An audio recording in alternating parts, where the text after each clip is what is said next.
Father D'Souza, General D'Souza, ladies and gentlemen, I'm here under false pretenses. I must be the only one here who has never been into a college. General D'Souza has told you all about me. I'm most appreciative of his kind words. My only regret is that my wife wasn't here to hear them. She would have treated me with greater respect. And when I say I'm uneducated, I really mean it. I must be the only member of my family who isn't a graduate.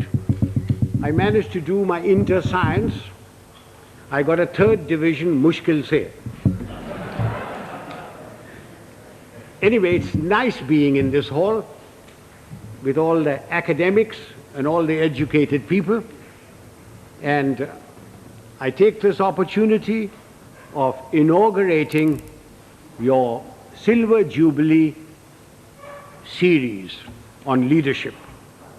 I don't know what one does for inauguration, but may I say that I have inaugurated the thing.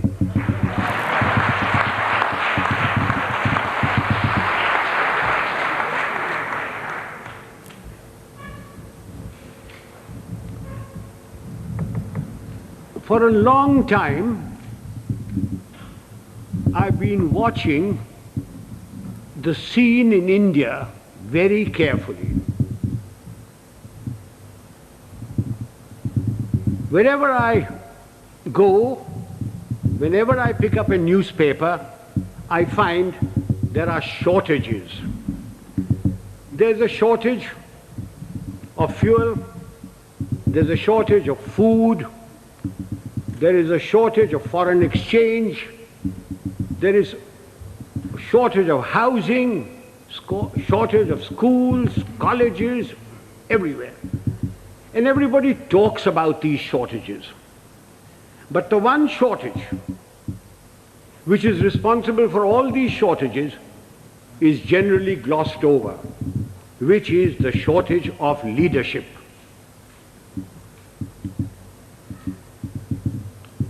Father, don't misunderstand me, and gentlemen of the press, please don't misquote me, which you are always capable of doing and which you continue doing. When I talk of shortage of leadership, I do not mean just political leadership. I mean leadership in every walk of life. Whether it's political, administrative, in educational institutions, in our sports organizations, in our industry, amongst labor, amongst the law and order contingents, there is a shortage of leadership. I do not know whether leaders are born or leaders are made. There is a school of thought which says leaders are born. Father, we have a population of 780 million people, and we procreate at the rate of 1 Australia every year. And yet, there is a shortage of leadership. So if those of you who think that leaders are born and who contribute to that theory, may I suggest you throw away all Planned Parenthood and really let yourselves go. If leaders are not born, can leaders be made? It is my view that give me a man with reasonable common sense and decency, you can make a leader out of him. What are the attributes of leadership? There are many attributes. The cardinal attribute for leadership is professional knowledge and professional competence. Now you will agree with me that you cannot be born with professional knowledge. Even if you are the child of a minister, the son of a member of parliament or the progeny of a field marshal. Professional knowledge has to be acquired the hard way. It is a constant study. Professors, engineers, architects, lawyers, solicitors, doctors, they all study their professions continuously. They all contribute to magazines, to newsprints, to all sorts of things. But we in India, as soon as we reach positions of power, whether it's ministerial, secretarial, armed forces, or anywhere else, we think we are the repository of all knowledge. Professional knowledge has to be acquired the hard way. And without professional knowledge, you can never have professional competence. And if you haven't got professional competence, you cannot be a leader. I wonder, those civilian gentlemen who have been charged with the security of this country, whether they have ever read a book on the military profession. I wonder if they know the difference between a gun or a howitzer. I remember a minister one day coming to me. I'd left being the army chief then, and said, and I will talk to you in his own language, "Zara batao, ye howitzer kya cheez hoti hai?" And I said, "What are you talking about, howitzer?" Then I discovered that he meant a howitzer. And I said, "Well, why are you asking me? Why don't you ask the army chief and others?" He said, "Kaise पूछे उनसे? मैं minister हूँ, तेरे से तो पूछ लेता हूँ, तू जानता है कि मैं बेवकूफ हूँ." I wonder if they can distinguish a mortar from a motor, or a gorilla from a gorilla, although a great many resemble the latter. Ladies and gentlemen, professional knowledge is a sine qua non of leadership. You have to have professional competence if you are expected to lead anything. It doesn't matter whether you are in the army, whether you are in the teaching profession, whether you are in industry. Unless you have professional competence and professional knowledge, you cannot be a leader. And it has to be acquired the hard way. You've got to study all your life. What takes me to the next attribute? The ability to make up your mind and take a decision. And having taken that decision, accepting full responsibility for it. Those of us who have suffered at the hands of superiors who cannot take a decision know what it's like. An act of omission is much worse than an act of commission. An act of commission can be put right, even if the decision is wrong, by colleagues, by subordinates, by somebody. But an act of omission cannot be put right. Why does a person not take a decision? Because he lacks confidence. Why does he lack confidence? Because he lacks professional knowledge and competence. Eustace will tell you that when I was the army chief, I'd go around, ask my generals, "What are you doing about this?" And he said, "Sir, I've been thinking, I've been considering." And then I produced for myself a Manekshawism. And Father, will you forgive my language? I used to say, if you must be a bloody fool, be one quickly. Take a decision and then accept full responsibility for it. Do you know how much money is lost in the country because somebody won't take a decision? Costs escalate, papers lie in somebody's place for days, for months, for years. And when they finally take a decision, the cost of a project, the cost of something has gone up tenfold. Who suffers? We, the people of India, suffer. So that's the second requisite for leadership. The ability to make up one's mind, take a decision, and then stand by it. Don't pass the buck on to your subordinate. It's your decision. What comes next? Absolute justice and impartiality. Those of us who have dealt with masses of men, and I've dealt with over 1 million men in my time, know the value of this. Absolute justice and impartiality. No man likes being punished, and yet men will accept punishment if they know that everybody who commits that sort of a crime gets the same sort of punishment. They will take it stoically. They may not like it, they may not like you, but they will respect you.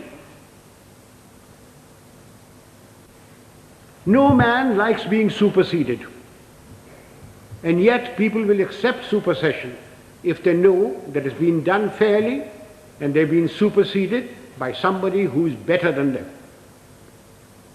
But not because he happens to be a minister's son or related to Father D'Souza or the field marshal's wife's current boyfriend. Men will accept supersession. They may not like it, but they will do it. Now, ladies and gentlemen, this is very, very important in our country. We have tremendous pressures. We have large families. We have fathers, mothers, uncles, aunts, nephews, nieces, their fathers, mothers, etc. We have pressures from them. We have pressures from members of parliament. We have pressures from all sorts of people. And we lack the courage to withstand that pressure. This is very important for us in India. And that takes me to the next attribute: moral and physical courage. I do not know which is more important, moral courage or physical courage. Were I talking to a lot of soldiers, I would lay emphasis on physical courage. But since I'm only talking to a handful of soldiers, and mostly civilians, I will lay emphasis on moral courage. What is moral courage? Moral courage is the ability to distinguish right from wrong.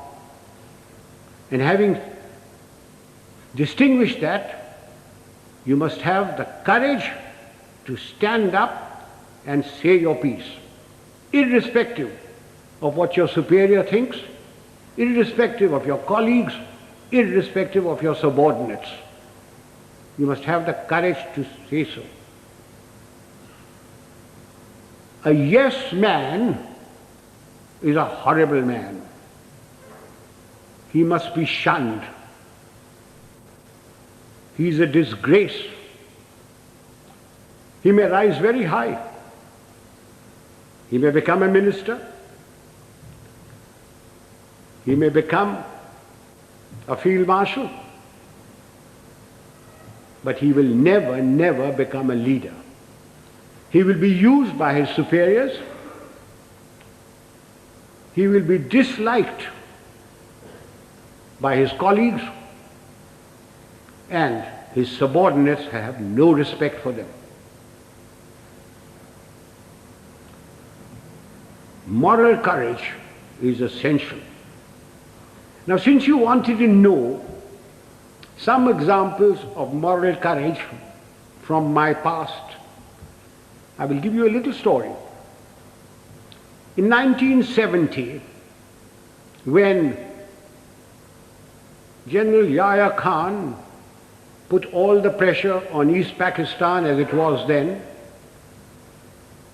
and refugees started coming to India, there was a cabinet meeting. I remember the date very well, 28th of April. I was summoned. I had a very strong Prime Minister and Mrs. Gandhi, who ranted and raved at me, said, "What are you doing about it? I've got so many refugees. The Chief Minister of Bengal has just sent me a telegram. The Chief Minister of Tripura has done this. The Chief Minister of Assam is writing that there are more Bengalis there than their own population. What are you doing about it?" And I said, "Nothing. Got nothing to do with me." And she said, "I want you to go in and take action." And I said, "Do you know what that means, Prime Minister?" And she said, "No."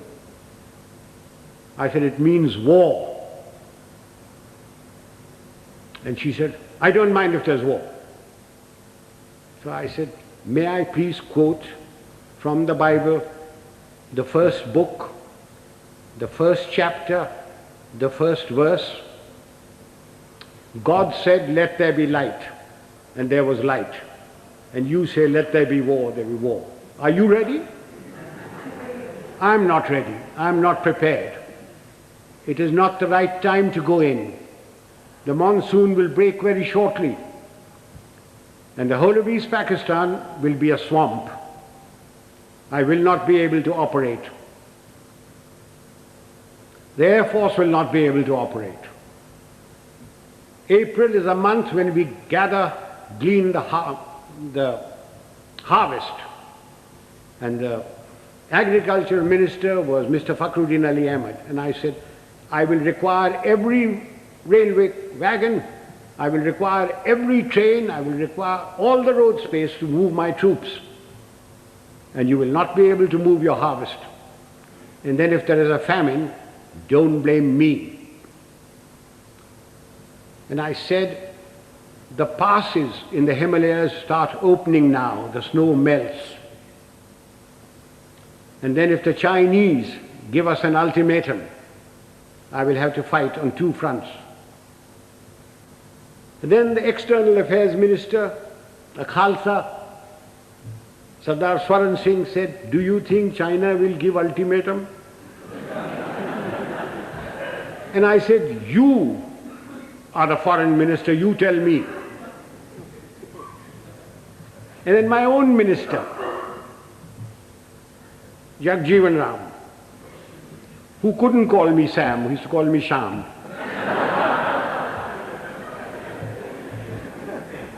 He said, "Sham, maan jao na." I said, "You ko manne ki baat hai? I'm telling you what the facts are."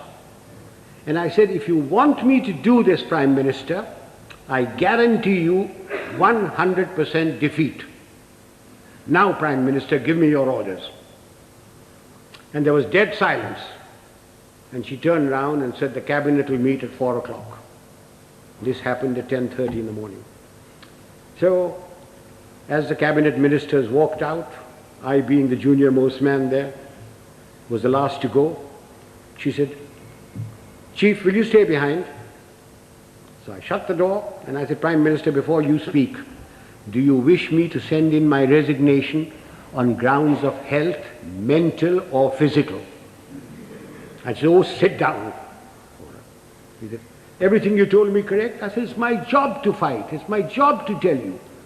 If your father in 1962 had me as his commander-in-chief, the country would not have been disgraced. The army would not have been beaten. But the army chief did not have moral courage of turning around and telling him he wasn't ready." So she said, "All right, you know what I want?" And I said, "Yes, I know what you want. And I must be allowed to do it my own way." And she said, "All right, you know what I want." So, ladies and gentlemen, there's a very thin line between becoming a field marshal and being dismissed. I just gave you an illustration of moral courage. course, I didn't worry very much because my wife had money. If I'd gone, she would have looked after. She would have looked after me. So much for moral courage. Now I come to physical courage. Fear is a natural phenomenon like hunger and sex. Anyone who says he is not frightened is a liar, except perhaps the Gorkha. Everyone is frightened. It is one thing to be frightened and quite another to show fear. It's when your knees are knocking and your teeth are chattering and you're about to make your own geography. That's when the real leader comes out. If once you show fear in front of men that you may be commanding, it doesn't matter whether they're soldiers, they are clerks, they're labor, there are students. Once you show fear, you should quit. Now again, General D'Souza said, I must give some examples from my own life. This was in Burma in 1942. I was commanding a Sikh company, big tough chaps, very fond of them. I had a man called Sohan Singh, big man, stood about 6'4". He had been promoted many times to Lance Naik, to Naik, and every time, because he was a Badmash, he was broken. We'd had lots of casualties and we had to make promotions. So we had a promotion conference with the commanding officer, and Sohan Singh's name came up and I said, no use making him, he'll be broken tomorrow. So he was passed over. The conference finished, names were published. I came back to my Basha where my company was in the jungle, and I found my senior Subedar Balwant Singh terribly worried. And he said, Saab, Sohan Singh ko kaid kar diya. I said, क्यों क्या हुआ? उसने बोला कि आज आपको साहब गोली मारेगा. So I said, oh, अच्छा, पेशी होगा. So a stool was put in, a table was put there, and Sohan Singh was marched up in front of me. Sohan Singh was at that time a light machine gunner, and light machine gunners carried pistols, and his pistol was taken away from him. So he was marched up in front of me, the usual charge was read out, and I said, Sohan Singh, क्या बात है? साहब गलती हो गया. So I said, तुमने बोला कि तू हमको गोली मारेगा. So I picked up the pistol, loaded it, walked up to him, handed the pistol to him. I said, तेरा दिल है मारने का, मारो. And he said, नहीं साहब गलती हो गया. So I gave him a tight slap. I said, case dismissed, जाओ भागो. I went off to the mess, had my dinner, came back, and everybody in the company was very worried. And the Subedar Saab, Balwant Singh said, नहीं साहब आज रात आपको गोली मारेगा. So I shouted out, Sohan Singh किधर है? Sohan Singh came along. I said, Sohan Singh आज रात मेरा बादशाह पर तुम सेंट्री होगा, और कल सुबह 5 बजे 1 मग्गा चाह और 1 मग्गा गर्म पानी दाढ़ी बनाने के लिए. कोई शक? बेशक, भागो. And I went in there. I was woken up in the morning by Sohan Singh with a mug of tea and a mug of hot water, and he followed me like a lamb throughout the conflict. Now, ladies and gentlemen, if you think I wasn't frightened, you are mistaken. I was terrified. But if I hadn't done that and put Sohan Singh in the clink or something like that, everybody would have said, देखा हमारा साहब डरता है. Just an example of this. How often during riots and all that, some young sergeant with nothing but a little stick in his hand has walked in and quelled everything by showing courage. So physical courage is essential to leadership. You needn't be foolhardy like I was. I was very young. I don't know whether I'd do it today. But physical courage is essential. That takes me to the other attribute, loyalty. Now, does loyalty require very much explanation? We all expect loyalty from our subordinates. Do we give loyalty to them? Loyalty is a two-way thing. We expect loyalty, we have to give loyalty.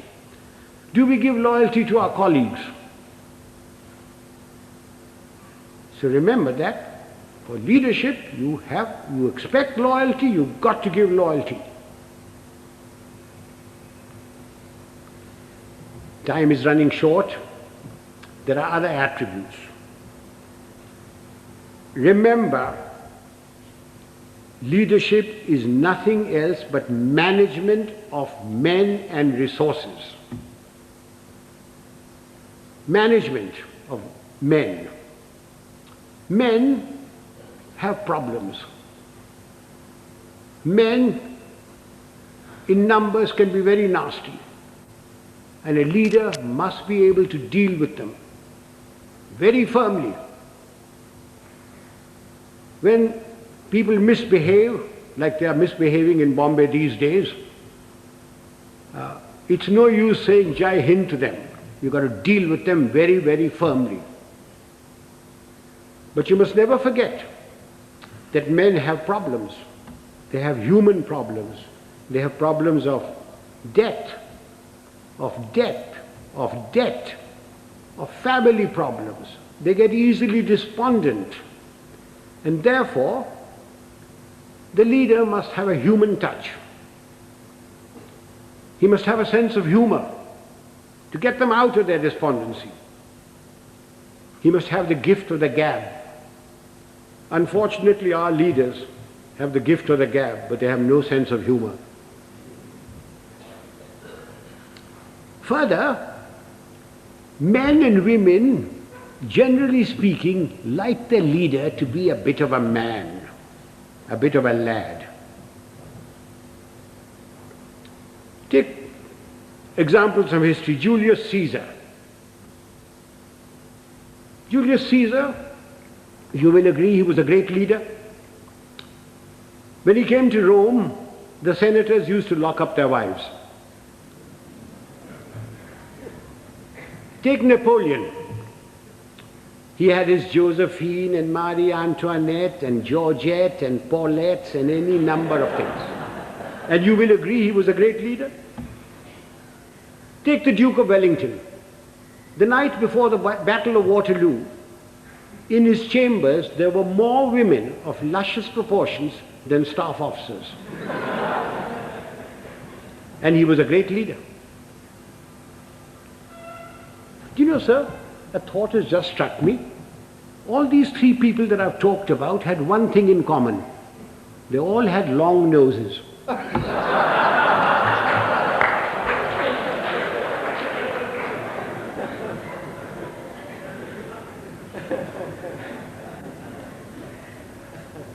If my time is not up, can I crave your indulgence and talk for another 10 minutes? Ladies and gentlemen, no amount of leadership will put things right. There are two other aspects that we Indians must know and we lack badly. One is discipline and the second is character. What is discipline? Discipline is a code of conduct for decent living in society one with the other. Who lays down this code of conduct? Not the Prime Minister, not Parliament. Of course it's laid down in the Army Act. But I'm not trying to impose the Army Act on you. This code of conduct has come to us from father to son, from mother to daughter, from times immemorial. It's in the Bible, it's in the Gita, it's in the words of Nanak, in the sayings of Muhammad and Buddha. It's all come down. It's been refined as cultures have changed. Again, let me illustrate this by example.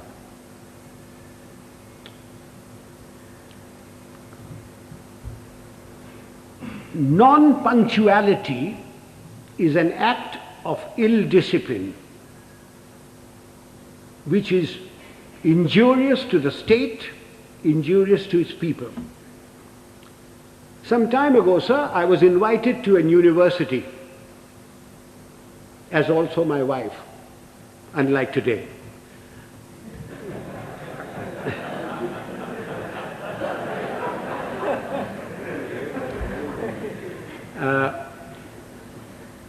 I was called there at a convocation at 5 o'clock in the evening.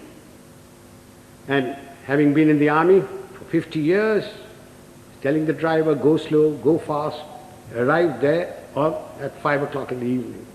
I was received by the Vice Chancellor and his lady, the Union Secretary, escorted to the dais. My wife too was asked to sit on the dais, and she politely refused, saying that she'd much rather sit down, as this is the only opportunity she has to look up to me. And as usual, I was garlanded. The Vice Chancellor sang my praises and asked me to talk to these people. There were about 5,000 boys and girls there, plus deans, plus professors, plus lecturers, everybody. And as I got up to get to the desk, to the lectern, the Vice Chancellor says to me, sotto voce, Field Marshal, a fortnight ago we had invited a VIP to the same function. He was allowed to stand at the lectern for exactly 15 seconds. I wish you good luck. I said to myself, had the Vice Chancellor said this in his letter of invitation, I wonder whether I would have come. Anyway, I got up to the lectern and I addressed the gathering for the amount of time that I was allowed. I was heard in pin drop silence, and at the end of it, I got a thunderous applause. The Vice Chancellor and his lady, the deans, professors, lecturers, the student body, and even my wife stood up and gave me a standing ovation. I was most relieved. Although my wife told me afterwards that I looked pale. After the usual vote of thanks, etc., we went out into the gardens where refreshments were given. And I, having an eye for a pretty girl, walked up to a pert little thing wearing lovely jeans, tight-fitting, and I started a conversation which ran as follows. I said, my dear, why were you so kind to me today, all of you? I not having the looks of Rajesh Khanna or Amitabh Bachchan, or a speaker like M.G. Ramachandran, when only the other day you were so rude to a VIP. And she said, I quote, "Oh, Field Marshal, that dreadful man. We had invited him at 5 o'clock. He turned up at 6. He brought with him a bevy of security people who pushed us aside and took their places where we should be sitting. He brought with him 2 of his brats, grandchildren probably. He was too old to have those kids that side. But you never know.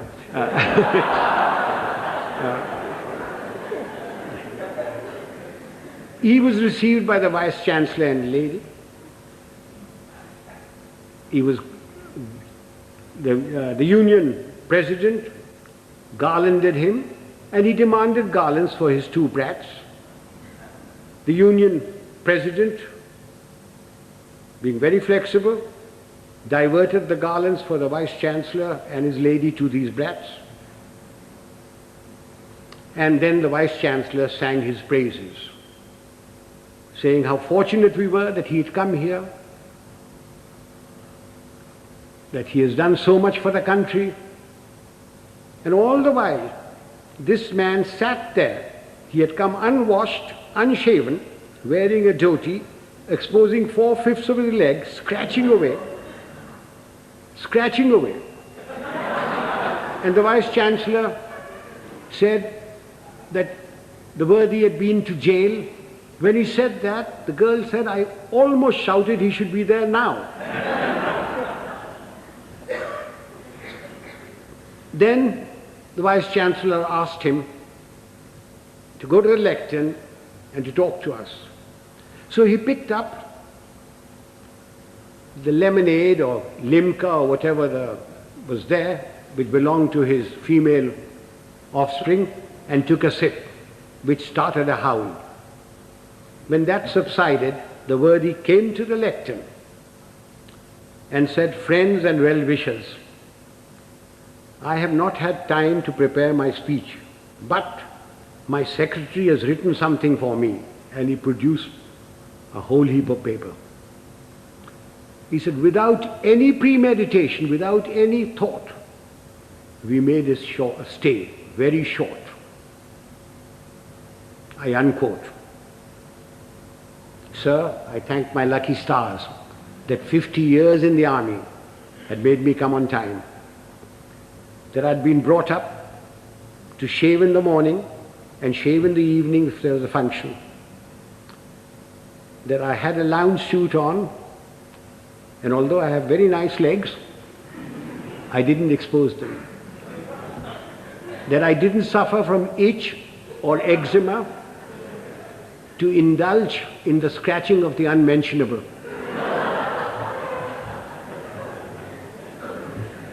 Now do you see what I mean by ill discipline? Had the worthy come on time, according to the program, talked to the people and given them advice, can you imagine what a lot of good it would have done? Instead of that, his act of ill discipline produced more ill discipline. Now this is not a matter to be laughed at and forgotten. We people in India are terribly ill disciplined. We think because we've got freedom that we can do what we like. I do not stop you from criticizing, to standing up for your rights. I think it's your duty to do it. But what I abhor are the acts that we've gone into because we've got freedom. Why do we have to spit pan all over? Why do we have to write on doors and things? Why do we have to keep staircases dirty and filthy? Why do we have to throw garbage in somebody else's compound? These are all acts of ill discipline. It is because of these acts of ill discipline that you have corruption, you have smuggling, you have all sorts of things. Even animals in Tanzania are better disciplined. I went there 4 years ago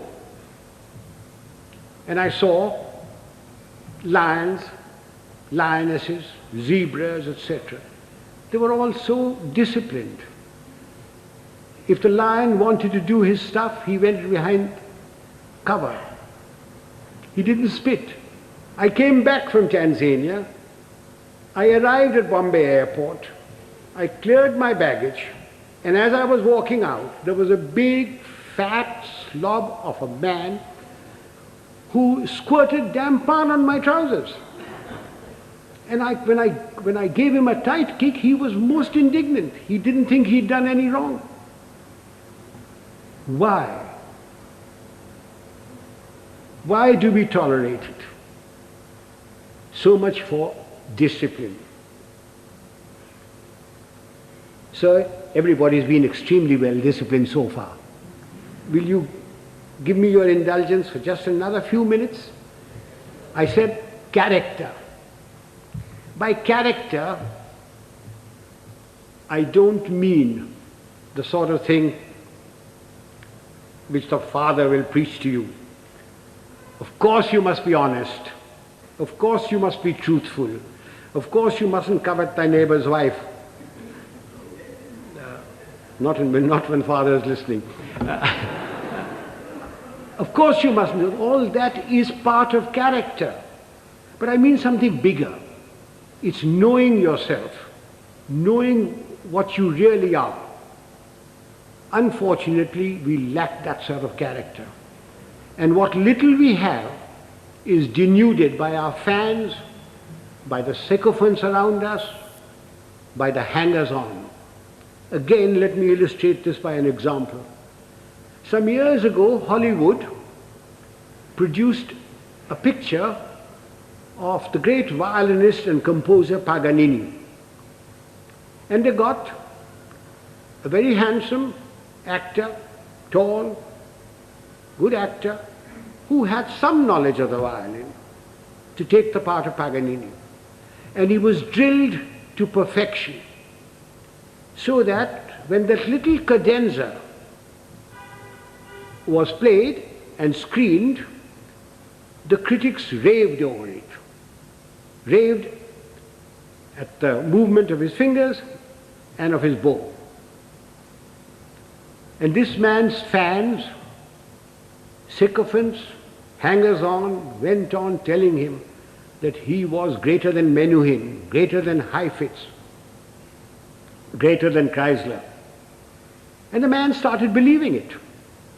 And it took 8 months in a psychiatric home to rid him of this delusion. Do you know, sir, after the 1971 conflict, my fans, my hangers-on, the sycophants around me kept telling me, "Sir, you are the greatest general the century has produced. You are better than Rommel. You are better than Guderian. Auchinleck was nothing." And just as I was beginning to believe it, the Prime Minister created me Field Marshal and sent me off to the Nilgiris. And a hard-headed, no-nonsense wife deprived one more inmate of a psychiatric home. I thank you, sir.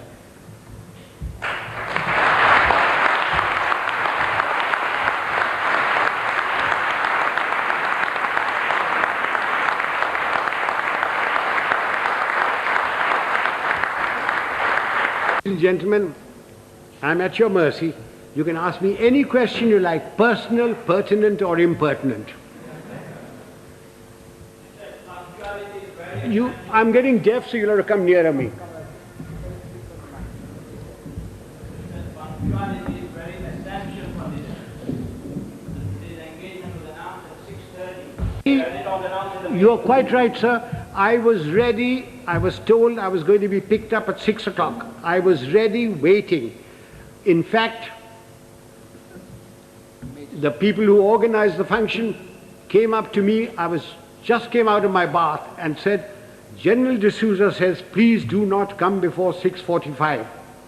So will you hang around till 6:30 and then we'll bring you here." Not my fault. I was there absolutely on time. Please blame General D'Souza. And he had a reason that everybody works till 6 o'clock. Traffic is also there, and therefore he decided it was going to be 6:45. I would like to add that We got to go into East Pakistan. None. Militarily. You cannot go into anybody's country. But we had 9 million refugees. We, in our own country, are starving. We don't have enough clothes, we don't have enough medical attention, we don't have enough food, we don't have enough schooling. But we had 9 million people, through no fault of our own. The Prime Minister of India, went around the whole world telling everybody that I have nothing against Pakistan. In fact, I want Pakistan to be strong. What crime have we committed that we should have 9 million people of somebody else's country in my country? You Americans, if 2 Indians go there, you kick up a row. You, the French, won't accept anybody coming in. The British don't. Why are you asking me to keep 9 million men? Yahya Khan is your friend, not mine. Please persuade him to take these people back or create conditions so that they go back. If you don't, then I shall have no recourse but to ask, I was a general then, General Manekshaw to create those conditions. Now, we had no intention, no desire to go there. All we wanted was these people to go back. And they would never go back so long as the Pakistan army was doing what it was in East Pakistan. I certainly spoke about it. I understood the problem as a soldier and also as an Indian. Now, you asked me about Sri Lanka. The number of refugees that have come in, very small. In fact, they don't want to go back. They're being pushed back. If 2 million camels had come in, perhaps we would have had to take some action. Have I answered that question? Would the young lady stand up? Let me look at her. Don't be shy. Oh, thank you, dear. What steps are taken from the moment this is leadership has been our profession for thousands of years. For thousands of years. The army has provided the leadership. From the moment the man joins, he comes into an environment of discipline and somebody who is his leader there, and he learns. We don't have courses for leadership. It is by example. If the general officer commanding in chief comes unshaven, you don't expect the others to be shaven, to shave. But because he is shaven, properly washed, properly clothed, everybody else is. If the general officer or the colonel takes bribes, then you don't expect his people not to take bribes. But he doesn't take bribes. Now you ask me, why doesn't he take bribes? Everybody else in India does. And the answer is very simple. It's environment and also fear. If I gave an order and one man disobeyed it, he could be tried by court-martial and given 2 years imprisonment. If 2 men disobeyed my orders, it is considered as mutiny. He is tried by general court-martial, and given 14 years imprisonment. But in civil life, who cares? The policeman takes a bribe. The inspector takes a bribe. Somebody disobeys orders, what happens? You suspend him.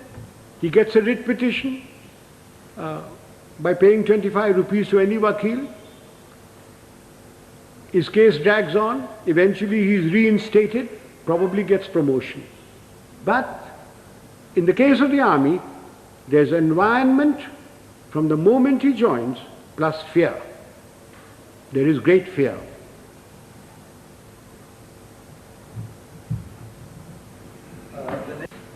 We Indians are alleged or supposed to be very religious people. If you read your own religious book, whether it be the Bible or the Gita or the Granth Sahib or the Quran, you automatically have discipline, self-discipline. From your childhood, if your parents are doing their duty, you get discipline into you. If you have any pride in yourself, you have discipline in you. So, talking of self-discipline, there it is. The Roman Catholic Church has done a great deal, for bringing discipline into the world. It has erred at times, but it has done a great deal for bringing self-discipline. One of the things is the confession. that has brought a great deal of self-discipline in people. You can confess to yourself. When you go to bed at night, when you say your prayers, confess to yourself what wrong you have done. Otherwise, I can't give you any answer for self-discipline. Yes, sir. As Yes.